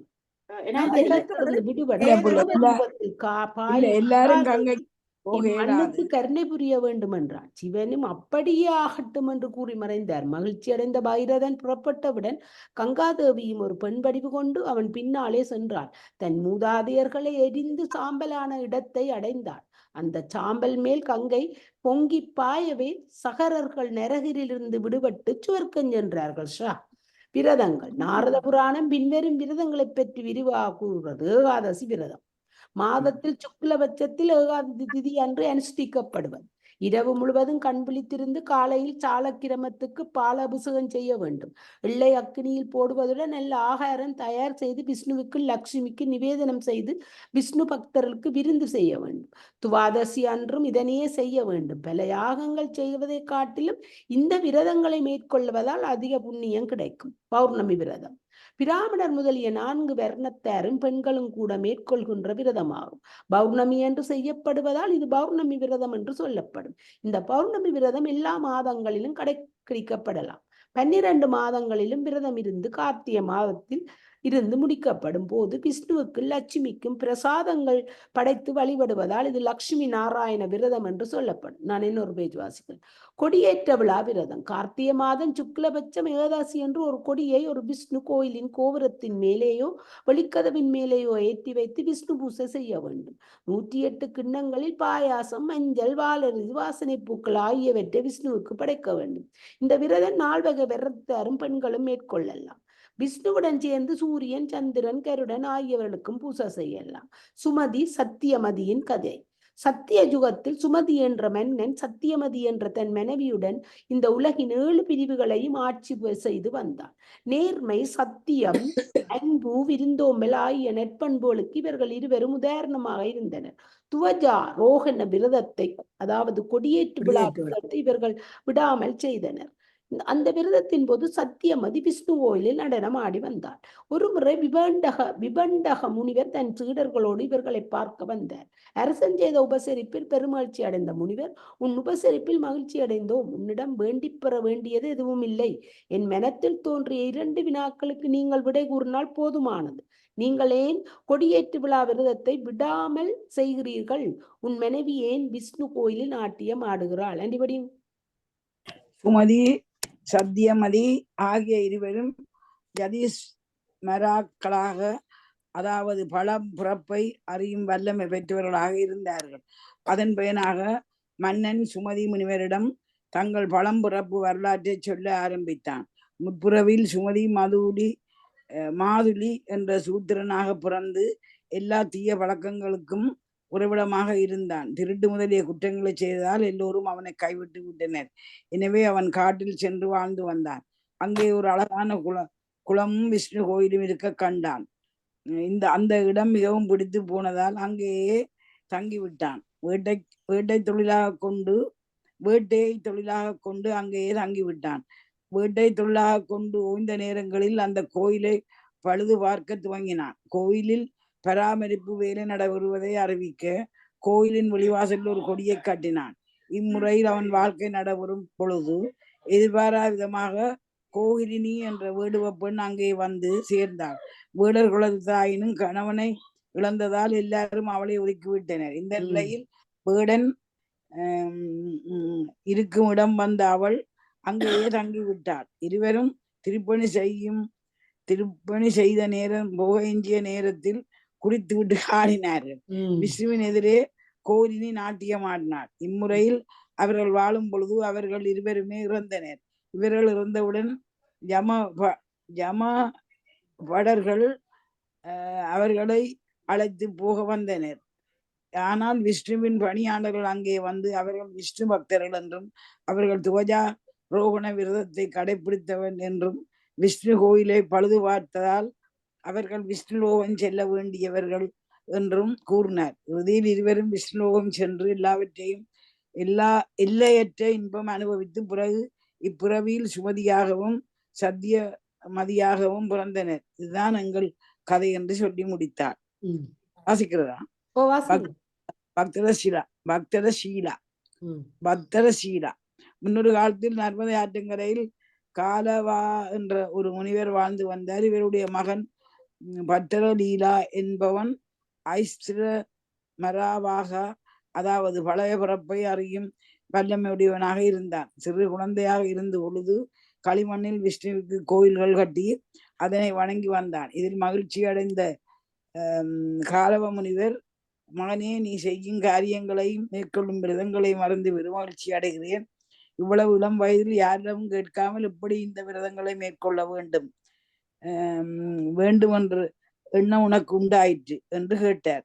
கால முனிவரை பொறுத்தவரை நம்முடைய மகனுக்கு ஜதிஷ்டமாரா பழம்பிறப்பு நினைவு ஆற்றல் உண்டு என்பது தெரியாது. எனவே தந்தையின் கேள்விக்கு விடையளிக்கலானான். தந்தையே, எனக்கு ஜதிஷ்டமரா என்ற ஆற்றல் உண்டு. போன ஜன்மத்தில் அவனுடன் பேசிக்கொண்டிருக்கும் பொழுது இதை அறிகிறானேன். அந்த பிறப்பில் தர்மகீர்த்தி என்ற பெயருள்ள அரசனாக இருந்தேன். அப்பொழுது என் குருவாக வந்தவர் தத்தாத்திரேய முனிவர்.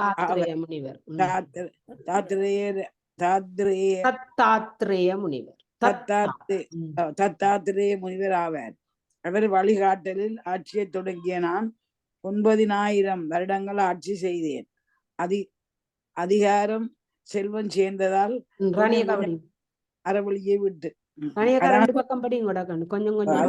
சொன்ன கதை கொஞ்சம் கொஞ்சமாக அறவழியை விட்டு தீய வழிகளை செல்லலானேன். நாலாவட்டத்தில் வேதங்களை மறந்து அதில் சொல்லப்பட்ட வழிகளை மறந்து வாழ்க்கை நடத்தி பாவத்தை சேர்க்கலானேன். அந்நிலையில் என் புண்ணிய மூட்டை குறைந்தது, பாவ மூட்டையை வளர்த்து கொண்டே வந்தது. ஓர் அரசனுக்கு அந்நாட்டு மக்கள் சம்பாதிக்கும் செல்வத்தில் 1/6 பங்கு வரியாக சேருகிறது அல்லவா? அதை போலவே எந்நாட்டு மக்களும் தர்மத்தை மறந்து செய்த பாவங்களிலும் 1/6 பங்கு என்னை வந்து அடைவதாயிற்று. ஆகவே என்னுடைய பாவ மூட்டையை விரைவில் மிக பெரிதாக வளர்ந்தது. இதனிடையில் ஒரு நாள் வேட்டைக்கு போனேன். பல மிருகங்களை துரத்தி சென்றதால் பசியின் தாகவும் அதிகமாயிற்று. உண்பதற்கு ஒன்றும் இல்லை. ரேலா நதிக்கரையில் ஒரு இடத்தில் பொழுது சாய்ந்து விட்டதால் அந்நதியில் குளித்து கரையேறும் பொழுது பல யாத்திரிகர்கள் அங்கு வருவதை கண்டேன். அவர்கள் அனைவரும் குறித்து விட்டு ஒன்று முன்னாமல் விஷ்ணுவை வழிபட கண்டேன். என்னை பொறுத்தவரை பட்டினி நீக்க வேண்டும் என்று நினைக்காவிட்டாலும் உண்பதற்கு ஒன்றும் இல்லாதால் அவர்களோடு சேர்ந்து நானும் விரதம் இருந்தேன். அன்று ஏகாதசி என்று எனக்கு தெரியாது. மறுநாள் விடியற்காலையில் பசியால் இறந்து விட்டேன். யமனுடைய படர்கள் யமனுடைய சந்நியாசத்துக்கு என்னை அழைத்து சென்றார்கள். யமன் சித்திரகுப்தனிடம் என்னுடைய கணக்கை பார்க்குமாறு ஆணையிட்டார். சித்திரகுப்தா ஐயா தர்மகீர்த்தி என்ற பெயரில் ஆட்சி செய்து இவன் மிக தீயவனாக பெரும் பாவ மூட்டைகளை சுமந்து கொண்டு வந்திருக்கிறான். ஆனால் நேற்று ஏகாதசி விரதம் இருக்கையில் இவன் வந்து விட்டான் என்று கூறினான். அதற்கிட்ட யமதர்மன் என்னை அழைத்து வந்த யம படர்களை கடுமையாக ஏசினார். ஏகாதசி விரதம் இருப்பவர்களையும் விஷ்ணு பக்தர்களையும் இங்கு அழைத்து வராதீர்கள் என்று எத்தனை முறை உங்களுக்கு கூறியிருக்கிறேன் என்று கூறிவிட்டு என்னை விஷ்ணுலோகம் அனுப்பினார். பலகாலம் அங்கு தங்கி பிறகு தங்கள் மகனாக இப்பொழுது பிறந்துள்ளேன். ஏகாதசி என்று தெரியாமல் அதனுடைய சிறப்பு புரியாமல் பட்டினி கிடந்ததற்கே விஷ்ணுலோகத்தில் பலகாலம் இருக்க கூடுமேயானால் ஏகாதசி அன்று தெரிந்து விரதம் இருந்தால் எவ்வளவு சிறப்பு என்று கருதி இப்பொழுது இதனை செய்து வருகிறேன் என்று பத்ரஷிலா கூறவும் காலவ முனிவர் பெருமகிழ்ச்சி அடைந்தார். ஆனந்த மார்க்கம். இந்த உலகம் துன்பமயமானது. இந்த உலக மாயையிலிருந்து எப்படி ஒருவன் விடுபடுவது, எப்படி வீடு வெற்றி அடைவது என்ற வினாக்களை சிந்திப்போருக்கு சுதா முனிவர் விடை தருகிறார். விஷ்ணுவை வீடு பெற்ற தருகிறார். விஷ்ணுவின் ஆணைக்குட்பட்டே படைத்தல் தொழிலை பிரமனும் அழித்தல் தொழிலை சிவரும் செய்கின்றனர். விஷ்ணுவிற்கு வடிவம் கிடையாது. அறத்தின் அடிப்படை அவரே ஆவர். எல்லா பூதங்களும் அவருடன் தோன்றுகின்றன. அவரை வழிபடும் மனிதர்கள் தேவர்களாகவே மாறுகின்றனர். உண்மையான ஞானம் என்பது விஷ்ணுவே அனைத்துக்கும் என்று அறிகின்ற ஞானம் ஆகும். இந்நிலையில் ஞானத்தை வளர்த்துக் கொள்வதன் மூலம் உண்மையான ஆனந்தத்தை பெறலாம். ஞானம் என்பது நம்பிக்கை என்னும் பாறையின் மேல் எழுந்தாலொழிய நிலை பெறாது. நற்செயல்கள் விஷ்ணுவிடம் நம்பிக்கை கொள்ள செய்கின்றன. உண்மையில் ஞானத்தை அடைவதற்கு செயல்களே அதாவது கர்மமே அடிப்படையாகும். நேரடியாக ஞானத்தின் யோகத்தில் ஈடுபவர்கள் மிக மிகச் சிலரே. ஞானத்தின் முதிர்ந்த நிலையை அடையும் பொழுது எல்லா பொருட்களுடனும் விசுவே நிறைந்திருப்பதையும் ஒரு இருக்கும் மற்றொரு இருக்கும் எவ்வித வேற்றுமையும் இல்லை என்பதையும் அறிய முடியும். எல்லாம் விஷ்ணுமயம் என்பதை அறிகின்ற நிலையே யோகம் என்று சொல்லப்படும். இந்த உயர்ந்த ஞானத்தை அடைவதை குறிக்கோளாக கொண்ட ஒருவனையே முமுக்சி என்று கூறுவர். முமுக்சிகளை தெரிந்து கொள்வதற்கு சில அடையாளங்கள் உண்டு. முமுக்சியிடம் கோபம், பொறாமை, கல்புணர்ச்சி, வெறுப்புணர்ச்சி என்பவை அறவே இராது. அவன் பொறிபுலங்களுக்கு கட்டுப்பட்டவன் அல்லன். எப்பொழுதும் புறன்மேல் இரக்கம் கொள்பவன் ஆவன். அவன் மனம் எப்பொழுதும் விஷ்ணுவிடமே வைத்திருக்கும். யோகத்தை வேறு ஒருவரையாகவும் விளக்கலாம். பரமாத்மன் என்று சொல்லப்படுகின்ற ஒன்றிற்கும் வெவ்வேறு உடம்புகளில் வெவ்வேறு குறிகளுடனும் அடையாளங்களுடனும் அந்த உடலுக்குரிய அகங்காரங்களுடனும் இருக்கும் ஜீவாத்மாவுடன் இருக்கும் ஒற்றுமையை காண முற்படுவதே யோகமாகும். ஜீவாத்மா உடம்பு என்னும் பருப்பொருளின் கட்டுப்பாட்டுக்குள் அடங்கி நிற்கிறது. இந்த உடம்பு கட்டுப்பாடு என்பது ஒரு மாயை என்று அறிவதே அந்த உடலுக்குள் இருக்கும் ஜீவாத்மாவுக்கு மிக முக்கியமான செயலாகும். இந்த உடலுக்கும் இருக்கும் ஜீவாத்மாக்கும் பரமாத்மாக்கும் ஒன்றுதான் என்பதை தெளிவாக அறிந்து ஐக்கியப்படுவதே பிரமஞானம் எனப்படும். யோகமாக்கம் என்பது 8 படிகளை கொண்டது. முதலாவது யமம் எனப்படும். அகிம்சை, உண்மை, அன்பு, பிற உயிர்களிடத்திய இரக்கம், பொறிபுலன், அடக்கம் ஆகியவற்றை மேற்கொண்டு பொறாமை, காழ்ப்புணர்ச்சி ஒதுக்குவதே யமம் என்றபடி. 2வது படி நியமம். மன தூய்மை, நாமஜெயம், தியானம், ஞான நூல்களை கற்றல் ஆகியவை நியமம் என்ற 2வது படி. யமம் ஆகிய இரண்டும் உடலையும் மனத்தையும் தூய்மைப்படுத்தி தியானத்துக்கு வழிவகுக்கிறது. தியானத்துக்குரிய முறையில் உடம்பை இருக்க செய்ய வேண்டும். அதுவே ஆசனம் எனப்படும். 3வது படியில் யோகம் பயில்வதற்கு 30 வகையான ஆசனங்கள் சொல்லப்பட்டிருக்கின்றன. 4வது படி பிரணாயாமம் எனப்படும். மூச்சுக்காற்றை கட்டுப்படுத்துவது தியானத்துக்கு பெரிதும் உதவுகிறது. பிரத்யாகாரம் என்பது 5வது படி. பொறுப்புலங்களால் ஏற்படும் இன்ப அனுபவத்திலிருந்து மனதை மீட்டு கொண்டு வரும் படி இந்த 5வது படியா. தாரணி என்பது 6வது படி. எங்கும் நிறைந்துள்ள விஷ்ணுவோடு ஜீவாத்மானை ஒருமுகப்படுத்தி அந்த ஒன்றுபட்ட விஷ்ணுவின் வடிவை தியானிப்பதே தாரணி எனப்படும். தாமரை மலரில் அமர்ந்திருக்கும் விஷ்ணுவின் வடிவை இடவிடாமல் சிந்தனையில் இருத்துவதற்கு இது உதவி புரியும். தியானம் என்பது 7வது படியாகும். இந்த வடிவத்தை இடையீடு இல்லாமல் சிந்தனையில் இருத்துவதே தியானம் எனப்படும். தியானிப்பு நாரத புராணம். தியானிக்கப்படும் பொருள் தியானம் என்ற 3 இதில் அடங்கி இருக்க காணலாம். படிக்கிறோம். சமாதி என்பது 8வது படி. தியானிப்பவன், தியானிக்கப்படும் பொருள், தியானம் என்ற 3 மறைந்துவிடும் நிலையே சமாதி எனப்படும். காண்பான், காட்சி, காணப்படும் பொருள் என்றும் இந்த 3ஐ கூறலாம். காண்பானும் காட்சி, காணப்படும் பொருள் இது ஆன்மா அறி அதான் அதுக்குரிய சமஸ்கிருத word. ஞாதிரு, ஞானம், ஞானம், ஞானேயம். ஞாயிறு, ஞானேயம். இத சொல்றது திரிபுடி அண்டு. திரிபுடி. திருப்படியோ. திரிபுடி காட்சி காணப்படும் பொருள் என்னும் இந்த மூன்றை கூறலாம். காண்பானும் காட்சியும் காணப்படும் பொருளொன்று ஐக்கியமாவதே சமாதி எனப்படும். இந்நிலையில் பொறிபுலங்களால் ஏற்படும் அனுபவங்கள் முற்றிலும் மறைந்து பிரமம் ஒன்று மட்டுமே நிற்கும். அதுவே சமாதி நிலையாகும். தேவமாலி. ரைவத நாட்டில் தேவமாலி என்ற ஒரு பிராமணன் வாழ்ந்து வந்தான். ஏகப்பட்ட உறவினர்கள், பிள்ளைகள், மனைவி என்பவர்களை காப்பாற்ற வேண்டிய பொறுப்பு அவனுக்கு இருந்தது. ஆகவே அவன் வாணிபம் செய்ய புறப்பட்டான். ஒரு பிராமணன் எந்தெந்த பொருட்களை கையால் கூட தொடக்கூடாதோ அந்த பொருட்களையே அவன் வியாபாரம் செய்தான். அளவற்ற செல்வத்தை குவித்தான். அந்த முதிர்ந்த வயதில் அவனுக்கு 2 பிள்ளைகள் பிறந்தனர். யக்ஞமாலி, சுமாலி என்பது அவர்கள் பெயர். அவர்களுக்கும் இந்த தீண்டத்தகாத பொருட்களை எப்படி விற்று பணம் சம்பாதிப்பது என்று சொல்லி கொடுத்தான்.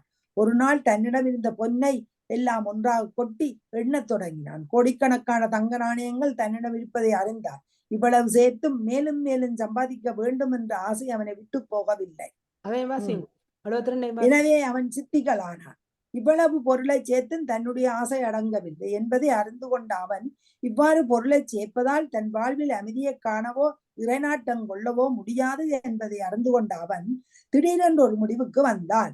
தன்னிடம் உள்ள பொருளை எல்லாம் 4ஆக பங்கிட்டான். அதில் 2 பங்கு எடுத்து 2 பிள்ளைகளுக்கு கொடுத்துவிட்டு மீதமிருந்த 2 பங்கை தான் வைத்துக் கொண்டான். தான் வைத்துக் கொண்ட பொருட்களிலிருந்து விஷ்ணுவுக்கே கோயில் கட்டுதல், குளம் வெட்டுதல், மரம் நடுதல், சாலைகள் போடுதல் என்பன போன்ற நற்காரியங்களில் ஈடுபட்டு தன் செல்வத்தை செலவழித்தான். ஏழைகளுக்கும் வேண்டுமான அளவு கொடுத்தான். தன் செல்வம் முழுவதும் தீர்ந்த பிறகு கங்கைக்கரையில் உள்ள பத்ரி காசி ராமத்திற்கு சென்றான். அங்குள்ள முனிவர்கள் பலரோடு சேர்ந்து யோகம் பயிலத் தொடங்கினான். அங்குள்ள ஜனந்தி என்ற முனிவர் யோக மார்க்கத்தின் நுணுக்கங்களை அவனுக்கு கற்றுத் தந்தார். இந்த யோக பயிற்சியின் மூலம் தேவமாலி மாயையில் இருந்து விடுபட முடிந்தது. அது இடையில ஒரு சொல்லில்ல. தேவமாலியின் பிள்ளைகள். தேவமாலியின் 2 பிள்ளைகளுக்கும் தன் சொத்தில் சரிபாதியை 2ஆக பிரித்து தந்திருந்தான் அல்லவா. மூத்தவனாகிய யக்மாலி ஒரு பங்கை வைத்துக்கொண்டு நல்ல முறையில் தான தர்மம் செய்து புண்ணியத்தை தேடிக்கொண்டான். இளையவனாகிய சமாலி பெருஞ்சத்து கிடைத்தவுடன் தீயவர்களுடன் கூட்டி சேர்ந்து தகாத வழிகளில் வழியில் தன் சொத்தை கரைத்தான். பணம் கையை விட்டு போனதும் சுற்றி இருந்த உறவினர்களும் நண்பர்களும் அவனை கைவிட்டு போயினர். இந்த நிலையில் யக்ஞமாலி அவனை அழைத்து அவன் தகாத செயல்கள் எடுத்து கூறி அவன் நேர்மைக்கு வர வேண்டும் என்று அறிவுரை கூறி தன்னிடம் மிஞ்சி இருந்த சொத்தில் ஒரு பகுதியை கொடுத்து இதை வைத்து பிழைத்துக் கொள் என்று தம்பிக்கு தந்தான். ஆனால் சுமாலி பழைய வாழ்க்கை முறையை விடாமல் இருந்ததால் அந்த சொத்து அழிந்தது. இப்பொழுது தமையனை கொன்று விட்டால் அவனது பெருஞ்சொத்து தனக்கே வரும் என்று நினைத்து சுமாலி கத்தியை எடுத்துக்கொண்டு அண்ணனை கொல்ல நினைத்தார். அந்நிலையில் காவலர்கள் அவனை பிடித்து சென்று அரசனிடம் ஒப்படைக்க அரசன் அவனை நாடு கடத்தி விட்டான். காட்டில் வாழ்ந்து வந்தான் தேவமாலி. நாட்டில் உள்ள யக்ஞமாலி நல்ல அறவழியில் தன் சொத்துக்களை செலவழித்து தானும் ஏழையானான். ஆனால் அவன் அதை பற்றி கவலைப்படாமல் அனைத்தும் போய்விட்ட நிலையில் விஷ்ணு கோயிலுக்கு சென்று அங்கேயே தங்கி தெய்வப்பணி செய்யலானான். விதியின் விளையாட்டால் சகோதரர்கள் 2 ஒரே நாளில் இறந்தனர். விஷ்ணுவின் பணியாளர்கள் யக்ஞமாலியை பொன் விமானத்தில் ஏற்றினர். கீழே பார்த்த யக்ஞமாலிக்கு ஒரு ஆச்சரியம். கீழே அவனுடைய தம்பி சுமாலியை யமபடர்கள் கயிற்றால் கட்டி தடி கம்பால் அடித்து யம லோகத்திற்கு இழுத்துச் சென்று கொண்டிருந்தார்கள். அதை பார்த்து மனம் நொந்து என்னுடைய தம்பியை விஷ்ணு லோகத்திற்கு அழைத்துக் கொள்ள ஏதாவது வழி உண்டா என்று கேட்டார். அவர்கள் நீ செய்திருக்கும் புண்ணியத்தில் ஒரு பகுதியை அவனுக்கு தந்தால் அவனும் விஷ்ணு லோகத்திற்கு வர முடியும் என்று கூறினார்கள். இதை கேட்ட யக்ஞமாலி மிக்க சந்தோஷத்துடன் தன் புண்ணியத்தின் ஒரு பகுதியை தம்பிக்கு தந்தான். அண்ணனுடைய புண்ணியம் தனக்கு கொடுக்கப்பட்டதால் சுமாலியும் விஷ்ணு லோகத்திற்கு வந்து அந்த புண்ணியம் தீரும் வரை இருந்து மறுபடியும் பூமியில் போய் பிறந்து விட்டான். கணிக்கா விஷ்ணுவை கும்பிடாத வீடு சுடுகாடு போன்றது. விஷ்ணுவை வணங்காதவர்கள் உயிரோடு இருந்தும் நடமாடும் பிணமையாக மக்களாக பிறந்து விஷ்ணுவை வணங்காதவர்கள் அரக்கர்களே ஆவார்கள். விஷ்ணு பக்தி தானாக வருவதில்லை. அந்த பக்தி செய்வதற்கு கூட சிறிது புண்ணியம் செய்திருக்க வேண்டும். முழு மனத்தோடு இல்லாமல் ஒப்புக்கு செயல்படும் விஷ்ணு பக்தி கூட சிறிதளவு புண்ணியத்தை தரும். விஷ்ணு பக்தர்களால் கிடைக்கும் சிறிதளவு புண்ணியம் கூட ஒருவன் செய்துள்ள பெரிய பாவத்தை போக்கும்.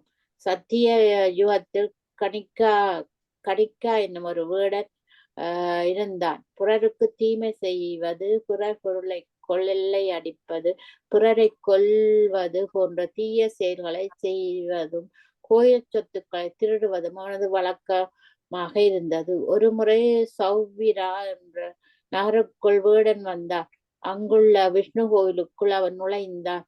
தங்கத்தால் செய்யப்பட்ட பாத்திரங்கள் விஷ்ணுவின் எதிரே இருப்பதைக் கண்ட வேடன் அச்சொத்தை கொள்ளையடிக்க வேண்டும் என்று முடிவு செய்தான். இரவு கோயிலை சுற்றி வரும்போது ஜுதங்கர் என்ற முனிவர் அங்கு படுத்திருப்பதை பார்த்து அவரை காவல்காரர் என்று எண்ணி அவரை கொல்வதற்காக அவரது கழுத்தில் கத்திய வைத்தான். கண் விழித்த ஜுதங்கர், அப்பனே, என்னை ஏன் கொல்ல பார்க்கிறாய்? நான் உனக்கு என்ன தீங்கு செய்தேன்? இவ்வளவு பாவம் செய்கிறாயே? உன் பாவத்தை யார் பங்கு போட்டுக் கொள்ள போகிறார்கள்? நீ கொள்ளையடித்த சொத்தை பங்கிட்டுக் கொள்ளும் உன் உறவினர்கள் உன் பாவத்தை பங்கிட்டுக் கொள்ள மாட்டார்கள் என்று கூறியவுடன் வேடன் அதிர்ச்சி அடைந்தான். உடனே முனிவரை பார்த்து, முனிவரே, தாங்கள் சொல்லிய பிறகுதான் எவ்வளவு பாவங்களை நான் செய்திருக்கிறேன் என்ற பயம் உண்டார். முன் ஜென்மத்தில் செய்த பாவம்தான் இப்பொழுது வேடனாக பிறந்திருக்கிறேன். இந்த ஜென்மத்திலும் நான் செய்தது கணக்கில் அடங்கா. இந்த பாவங்களை போக்கிக் கொள்ள நான் என்ன செய்ய வேண்டும்? யாரை சென்று வழிபட வேண்டும்? எவ்வாறு செய்ய வேண்டும்? எனக்கு விடுதலையே கிடைக்காதா என்று பேசிக் கொண்டிருக்கும் போதே எல்லையற்ற துயரத்தாலும் கழிவிறக்கத்தாலும் தாக்கப்பட்ட வேடன் அப்படியே இறந்து விட்டான்.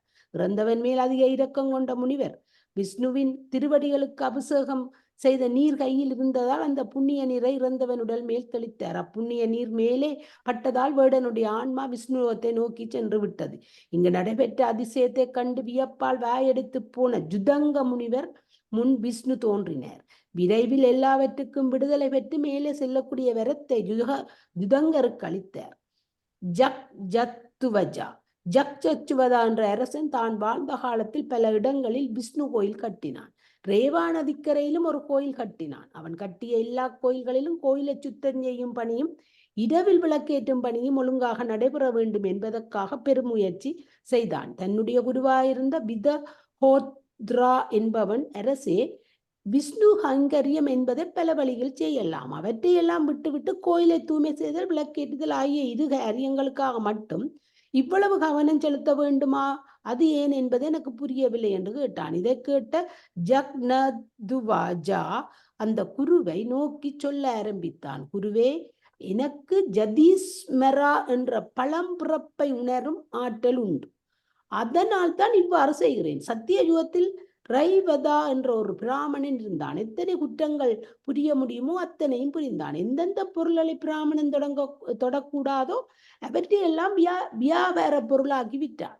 அவன் மனைவி பந்துமதி என்பவளும் பிராமணர்களுடைய வாழ்க்கையை மேற்கொள்ளாமல் தன் கணவனைப் போலவே தவறான வழிகளில் காலத்தை ஓட்டினாள். அந்த பிராமணனுடைய வாழ்க்கை முறையை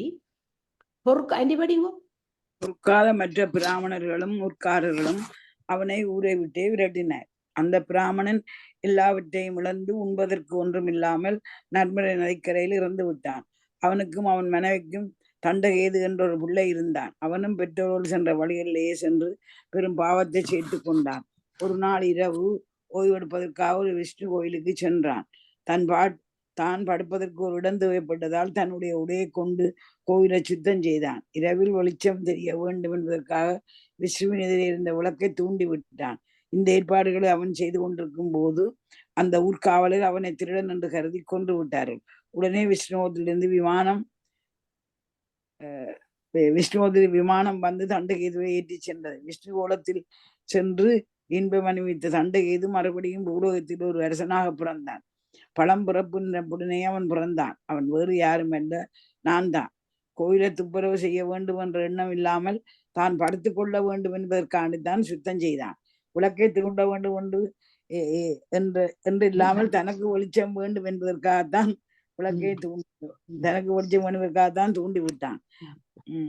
அனிச்சையான இந்த 2 இன்பங்களுக்கு அவன் விஷ்ணுலோகம் சென்று சில காலம் இன்பம் அனுபவித்தான் என்றால், விருப்பத்தோடு இந்த திருப்பணிகளை செய்ய நான் எவ்வளவு புண்ணியத்தை சேர்ப்பேன் என்பது உங்களுக்கு தெரியும் அல்லவா? விதகோத்ரா என்ற அந்த குரு இதை கேட்டு வியப்படைந்து பெரிய விஷ்ணு பக்தன் ஆகிவிட்டான். இந்த உலகத்தில் பிறந்தவர்கள் அடையும் துன்பங்கள் இருந்து விடுதலை பெற வேண்டுமானால் விஷ்ணு பக்தி ஒன்றுதான் அதை செய்யும். நேரடியாக விஷ்ணுவுக்கு தொண்டு செய்வதை போல விஷ்ணு பக்தர்களுக்கு தொண்டு செய்து வரும் பெரும் புண்ணியத்தை தரும். விஷ்ணுவையும் லட்சுமியையும் வழிபடுவார்கள், விஷ்ணு பக்தர்களை வழிபடுவார்கள். இவர்களுடைய வீடுகளில் லட்சுமி நிரந்தரமாக இருப்பார். துளசி செடி வளர்ப்பதும் இத்தகைய பெரும் புண்ணியத்தை தரும். சாலக்கிரமம் வைத்து வழிபடுவார்கள், வீட்டில் நிரந்தரமான செல்வம் கொளிக்கும். என்ன சாலக்கிரகம்டா? அதான் நானும் கேட்கிறேன். சாலக்கிரகம்ன்றேன். அது காலக்கிரகத்தை சாலக்கிரகம் போட்டுட்டாங்க. ஒரு இது இருக்குது,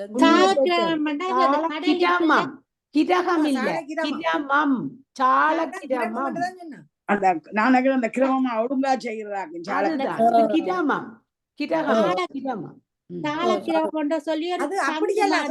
சாலக்கிரமம் வைத்து வழிபடுபவர்கள். சாலக்கிரமம்ன்றது அது ஒரு சக்கு மாதிரி ஒன்று கடலுக்குள்ள வாரதாம். அது இந்த கடையல்ல விக்கிறதாம். சாலக்கிரமம் வந்து இந்த கடையில சங்கு போல இந்த நத்தை போல அதை வச்சு கும்பிட்டா நல்லதான். நானும் அப்படித்தான் யோசிச்சேன், சங்கு மாதிரியான. ஓகே, முடிவுரை. செல்வம் கொளிக்கும். முடிவுரை. நாரதர் உபதேசித்த இந்த புராணத்தை வேதவியாசரின் சீடரும் லோக மகர்ஷரின் மகனுமாய சுதா முனிவர் இப்படி சொல்லி முடித்தார். மேலும் அவர் இப்பிராணத்தின் ஒரு பாடலை படிப்பவர் சகல பாவங்களில் இருந்தும் விடுபடுவர் என்றும், ஒரு அத்தியாயத்தை படிப்பவர் பல யாகங்களில் செய்த புண்ணியத்தை அடைவர் என்றும், நாரத புராணத்தை வீட்டில் வைத்திருந்தால் அவ்வீட்டில் பேபிசாதிகள் அண்டாது என்றும், அவ்வீட்டில் திருட்டு நடைபெறாது என்றும் சொல்லி முடித்தார். ஓம் நமச்சிவாய, ஓம் நமச்சிவாய. முடிச்சிட்டேன்.